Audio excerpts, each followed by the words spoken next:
Riwruok moro mar ji giwegi motisi ni Missing Voices ochiwo ayanga ripot margi wi tim mar ndhiyo kendo lal gi oganda pachoka endi kaachiel gi nek mar oganda moloyo to kinde ng'anyo mar rowere mag Gen Z higa mokalo.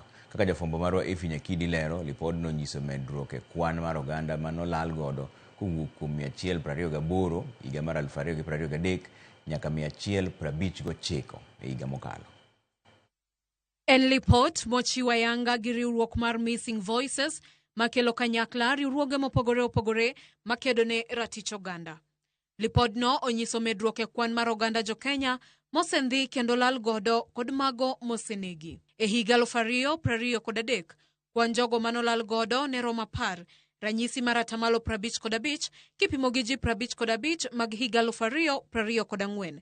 Ranyisi mar 450. Kwan jogo manonegi higa 2023 romo 118, ranyisi mar 9% kipimo gi 104 e higa 2024, ranyisi mar 12. Chal makama notimore ahinya e kinde dwe mar 6 higa 2024, kama e dwe mar 6 kwan jogo manorwak e buk kaka mago manowito ngimagi e lwet obila romo 38.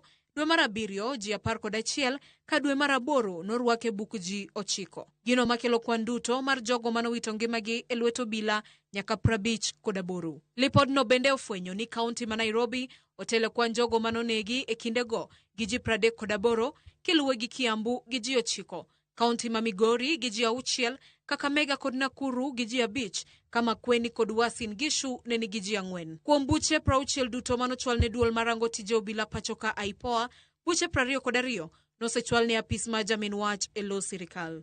Kaluwore gi jatend riwruoge okinde pachoka Faith Odhiambo, buche duto mag nek, dhiyo kendo lal gi oganda nyaka rang mayal makare kaluwore gi chike katiba, kendo buche go ok owinjore rang nyalo mar ng'ato. Every person has the right to life. It does not include an asterisk for when someone is poor, when someone is young, or inconvenient to the state. Korka kore, ogai machon ma doho David Maraga owacho ni lipodno en ranyisi mar kaka obila tiyo gi teko mathoth kuom oganda jo Kenya wira ni gionge puonj kod tiegruok makare. The police require a lot of training on how to handle some of the situations that they find themselves in.